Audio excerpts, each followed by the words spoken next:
کتے کے کاٹنے کے عمل سے ہم سب واقف ہیں، اگرچہ شاید بہت کم لوگ ایسے ہوں گے کہ جن کو اس کا سامنا کرنا پڑا ہوگا، لیکن لوگ اس سے واقف ہیں اچھی طرح کہ کتے کے کاٹنے کے نتیجے میں بھی کوئی بیماری ہوتی ہے۔ اس بیماری کو عام طور پہ تو ہم کتے کے کاٹے کی بیماری کہتے ہیں، جو ایکچولی پاگل کتے کے کاٹے کی بیماری ہوتی ہے، لیکن اس کو میڈیکل کی زبان میں ریبیز کہتے ہیں اور عام اردو زبان میں سرگزیدگی کہتے ہیں۔ جب کتے کا کاٹنا ایک کامن چیز ہے ہمارے معاشرے کے اندر، کیونکہ ہمارے معاشرے میں، اور صرف ہمارے معاشرے میں بلکہ دنیا کے اور بہت سارے معاشروں میں اسٹرے ڈاگس کی ایک بہت بڑی تعداد پائی جاتی ہے۔ ایسے کتے جو گلیوں میں گھومتے پھرتے ہیں یا جن کو آپ آوارہ کتے کہتے ہیں، اور شاید ان کی تعداد لاکھوں کے اندر ہوگی ہمارے اپنے ملک کے اندر، شہروں میں بھی اور دیہی علاقوں میں بھی، اور نہ صرف پاکستان میں بلکہ ڈیولپنگ ورلڈ کے اور بہت سارے علاقوں میں، جن میں انڈیا بھی شامل ہے، جس میں تھائی لینڈ بھی شامل ہے، ویتنام بھی شامل ہے۔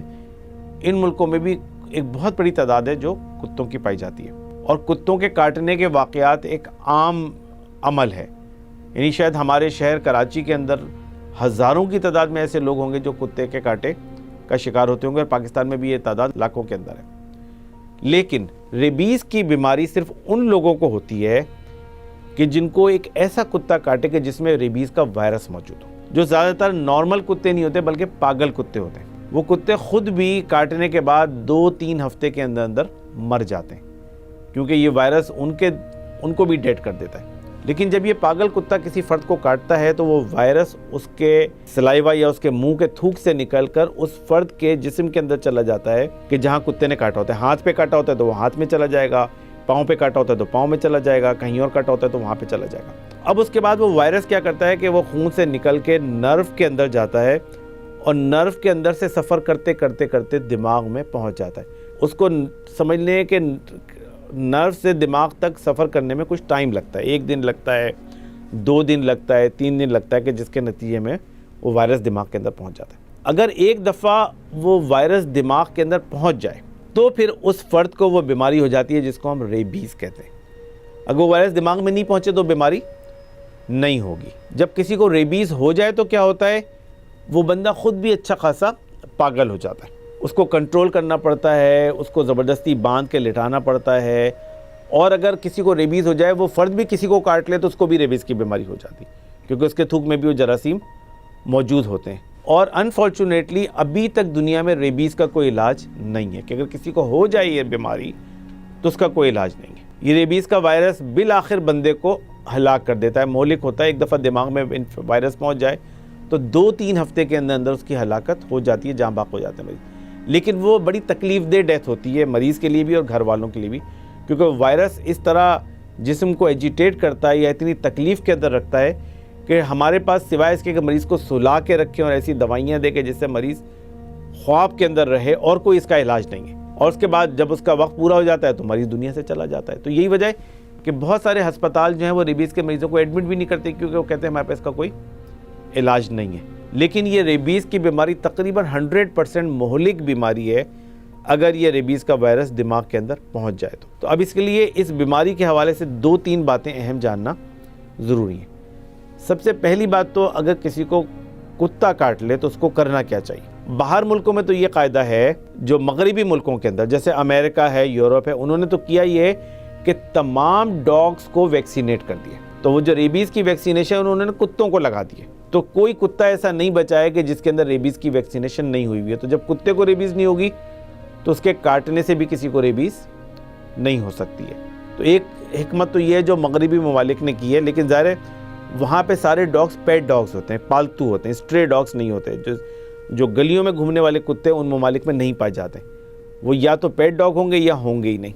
جن ملکوں میں یہ اسٹرے ڈاگس ہیں ان ملکوں نے بھی یہ حکمت کی ہے، جیسے تھائی لینڈ ہے، انہوں نے تقریباً 70-80% ڈاگس کو پکڑ کے ان کو ویکسینیٹ کر کے پھر انہوں نے ان کو چھوڑ دیا گلیوں کے اندر کہ کوئی بات نہیں، وہ گھومتے رہیں، لیکن ان سے پھر ریبیز کی بیماری نہیں ہو سکتی۔ لیکن جہاں ڈاگس ویکسینیٹڈ نہیں ہوں اور آپ کو پتہ بھی نہیں ہو کہ یہ کتا جو ہے وہ پاگل ہے یا نہیں ہے، یا اس کو ریبیز ہے یا نہیں ہے، ان ملکوں میں کیا کرنا چاہیے؟ ان ملکوں میں پھر یہ ہے کہ تمام لوگ جن کو کتا کاٹے ان کو ریبیز کی ویکسینیشن لگانی چاہیے، تاکہ کم از کم ریبیز کے اثرات سے وہ بچ سکیں۔ تو پاکستان جیسے ملکوں میں اس وقت پروٹوکول یہ ہے کہ کسی کو بھی کتا کاٹ لے تو اس کو ہسپتال جانا چاہیے، وہاں پہ اس کے زخم کی صفائی ہونی چاہیے، اب اس کے بعد اس کو ریبیز کی 2 دوائیاں لگتی ہیں. ایک ریبیز کی امیونوگلوبولن لگتی ہے جو جہاں پہ زخم ہوتا ہے اس کے چاروں طرف لگائی جاتی ہے تاکہ وہ جو وائرس ہے وہ زخم سے نکل کے نرو تک نہ پہنچے اور نرو سے نکل کے دماغ تک نہ پہنچے. تو وہ اگر امیونوگلوبولن لگا دیتے ہیں تو اس سے وہ رک جاتا ہے, وہ بیماری آگے بڑھنی رک جاتی ہے, وہیں پہ ختم ہو جاتی ہے. دوسری چیز یہ ہوتی ہے کہ اس کو ویکسینیشن دی جاتی ہے. ویکسینیشن اس لیے ہوتی ہے کہ آپ کے خون میں اس کے اوپر ایک مدافعت پیدا ہو جائے. جب وہ مدافعت پیدا ہو جائے گی تو پھر وہ ریبیز کا وائرس آپ کے اوپر اثر نہیں کرے گا. یہ ویکسینیشن عام لوگ بھی کروا سکتے ہیں, یعنی بہت سارے لوگ جو ویٹرنیرینز ہوتے ہیں یا جانوروں کے ڈاکٹر ہوتے ہیں وہ اپنے یہ ویکسینیشن پہلے سے ہی کروا لیتے ہیں. بہت سارے لوگ جو ایسے علاقوں میں رہتے ہیں کہ جہاں اسٹرے ڈاگس موجود ہوں وہاں یہ ویکسینیشن پہلے سے بھی ہو جاتی ہے. کیا ویکسینیشن کروا لیں تو پھر اگر کوئی ریبیز زدہ ڈاگ کاٹ بھی لے کسی کو تو اس کو یہ بیماری نہیں ہوتی ہے. اس کے بارے میں بھی بہت ساری مس پائی جاتی ہیں. مثال کے طور پہ ایک بات یہ ہے اگر کسی کو کتا کاٹ لے تو اس کے پیٹ میں انجیکشن لگائے جاتے ہیں, تو وہ ایکچولی کیا ہوتا ہے, وہ ویکسین ہوتی ہے جو لگائی جاتی ہے. ویکسین کے بارے میں WHO یہ کہتی ہے کہ اگر آپ اس کو پیٹ کے اندر, جو ایکچولی پیٹ کے اندر نہیں ہوتی بلکہ پیٹ کی اسکن کے اندر میں دیں تو بہت کم ڈوز سے بھی آپ کے اندر مدافعت پیدا ہو جاتی ہے. تو چونکہ دوا کی قلت ہوتی ہے گورنمنٹ اسپتالوں کے اندر تو وہاں ایک ویکسین کے شاٹ سے وہ 8-10 لوگوں کو لگا دیتے ہیں, تو اس کی وجہ سے وہ پیٹ کے اندر لگاتے ہیں. لیکن ادروائز ضروری نہیں ہے کہ پیٹ میں لگایا جائے. اگر وہ ویکسین موجود ہو تو آپ اس کو مسل میں بھی لگا سکتے ہیں, شولڈر میں, کندھے میں بھی لگا سکتے ہیں, تو اس کو کہیں پہ بھی دیا جا سکتا ہے. لیکن اہم چیز یہ ہے کہ اگر کسی کو بھی کتا کاٹے تو اس کو اس کی ویکسینیشن کرانی چاہیے اور اس کی امیونوگلوبولن لگانی چاہیے تاکہ اس کو بچایا جا سکے ریبیز کے انفیکشن سے اور اس کے وائرس سے. اور اگر کوئی فرد ایسی جگہ ہو یا ایسی جگہ کام کرتا ہو یا ایسی جگہ رہتا ہو کہ جہاں اس بات کے خطرات زیادہ ہوں کہ اس کو کبھی نہ کبھی کتا کاٹ لے گا, تو وہ بغیر کبھی کتا کاٹے ہوئے بھی وہ ویکسینیشن کروا سکتے ہیں اپنی. جیسے مثال کے طور پہ میں نے اپنی ویکسینیشن کرائی ہوئی ہے کہ میں نے کہا کہ چلو بھائی کوئی خطرہ تو نہیں ہے لیکن پھر بھی ویکسینیشن کرا لیں, کیونکہ ویکسینیشن کرانے میں کوئی خطرہ یا نقصان نہیں ہے.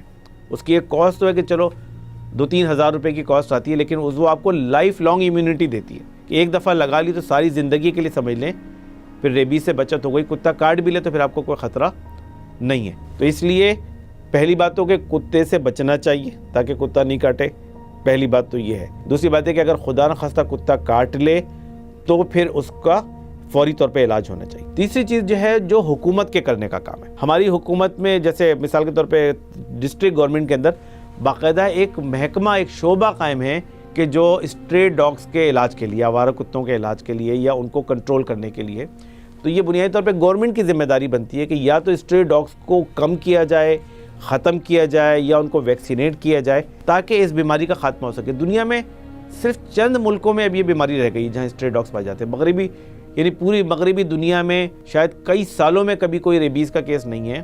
اس کی وجہ کہ وہاں اسٹرے ڈاگس نہیں ہیں یا جو ڈاگس ہیں ویکسینیٹڈ ہیں. تو تیسری بات یہ کہ اگر ہم اس بیماری کا مکمل طور پہ خاتمہ کرنا چاہتے ہیں تو اس کا طریقہ یہ ہے کہ پاکستان میں یہ جو آوارہ کتے ہیں ان کے حوالے سے کوئی ایسی مہم چلائی جائے جو مستقل بنیادوں پر ہو کہ جس کے ذریعے ان کتوں کا خاتمہ ہو جائے اور اس کے نتیجے میں ریبیز کا وائرس مکمل طور پہ ختم ہو جائے گا.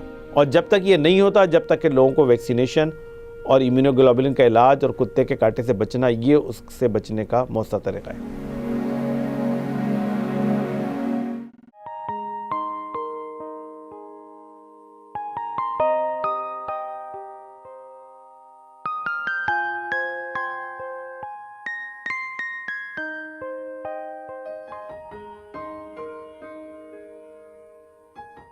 Thank you for watching. You can follow us on given links and subscribe our channel for more information. The Redolent. We are your promotional bridge.